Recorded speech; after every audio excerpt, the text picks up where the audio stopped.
Greetings, ladies and gentlemen. Once again, it is I, Still Guns, and welcome back to Train Simulator 2015.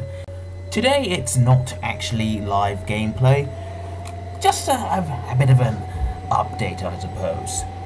This is the opening shot to a 5-minute scenario for the brand new Class 378 Capitalstar. They finally put in the London Overground, though technically they haven't put it in yet.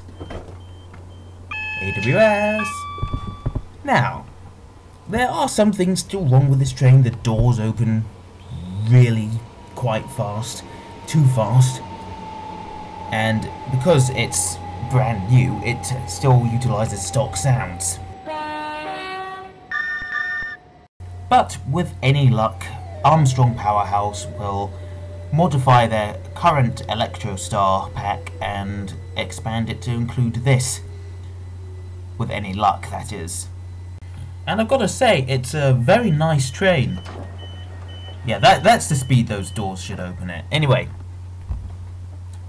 it's a nice train. I really didn't know much about this train. I mean, I don't use the London Overground. I don't think I've ever been on the London Overground. But it's strange to see that the insides of these vehicles mimic the inside of the S-Stock on the Circle Line and the Metropolitan Line and the District Line and the Hammersmith and City Line. Those ones, you know. But they don't have partitions between the carriages. You can just walk straight from one end of the train to the other, unlike the 377, where you can walk from one end of the carriage to the other, and then you have to open a door, and you know you can walk straight through without any hindrance, without having to stop to open doors. It's quite nice to see that, actually. Now, I know I just took ages to explain that, but that's just me. There are some other disappointing things about this. The cab is pretty generic. It looks, I think it's probably the same cab as you get in the other trains, but other Electrostars, for all I know, it's a pretty universal cab for them.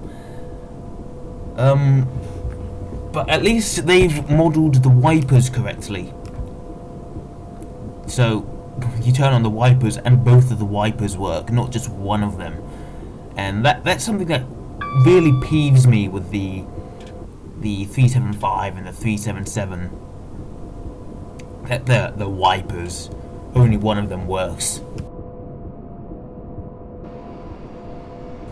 I love that little fan on the top, by the way. Both of them. I suppose that's an air conditioning system. But yeah, it accelerates at an okay rate. It's a moderate acceleration rate, but it doesn't slow down very well. The brakes do not seem to be very good. I mean, these brakes are barely holding me into the position at this sort of speed. Why did I say position? But otherwise, yeah, this train it's very nice. A very welcome addition to the game. And with any luck, one day they'll put in the entirety of the London Overground network, and we'll also see the Class 172 Turbostar added to the game.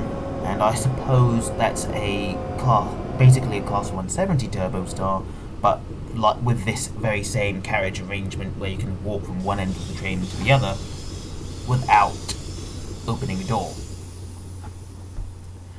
So what else is new to the game? Well, let's skip ahead, shall we?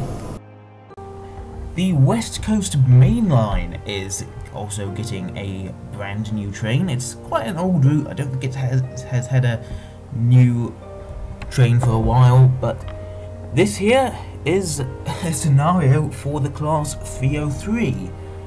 Now, the 303 is not in the game yet. I'm not even sure why these are here, but when I saw that, I was pleasantly surprised.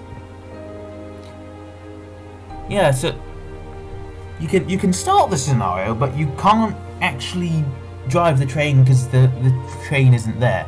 And here's the proof that it's not showing up in my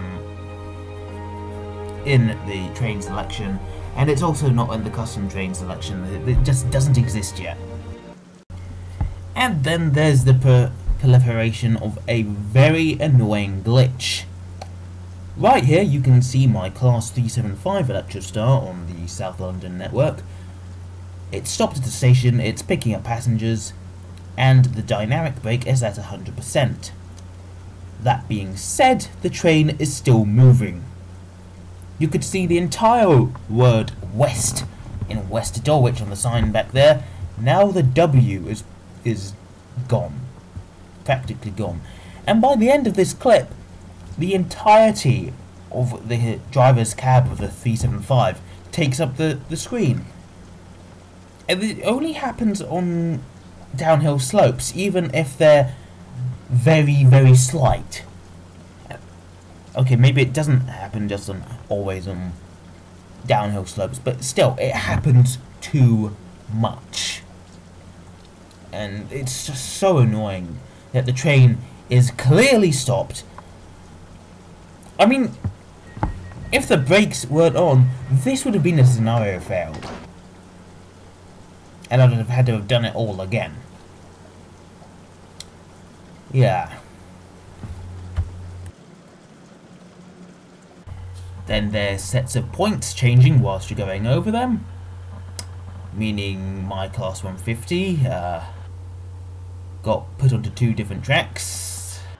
And a huge problem with the Armstrong Powerhouse's networker pack. Yeah, there's something wrong with the horns, mate.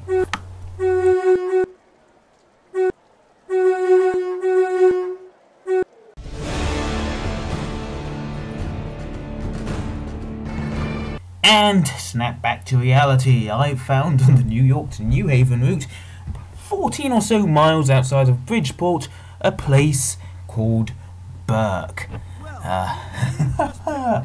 Oh, you probably don't want to know where that comes from. And finally, this. This does garner some explanation. This is a quick drive on the Isle of Wight, starting from Shanklin.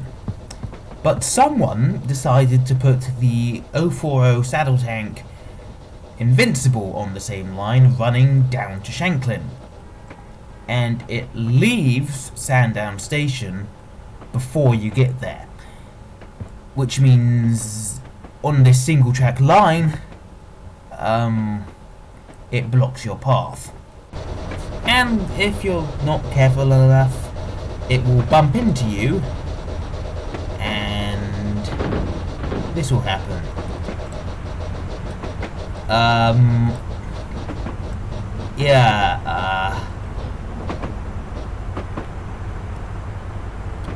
Seriously, the person who programmed the quick drive scenario should be taken to outside and shot. But I've digressed far enough, and by order of advance, I am going to take a break after an upcoming World of Tanks video to dedicate my time to some of my other obligations, I should say, that I'd rather not discuss with my YouTube community people. And so, after a relatively short video, I shall leave you now for a little time, a little while. And as I leave on the train, I say, have a good one, folks, and good night.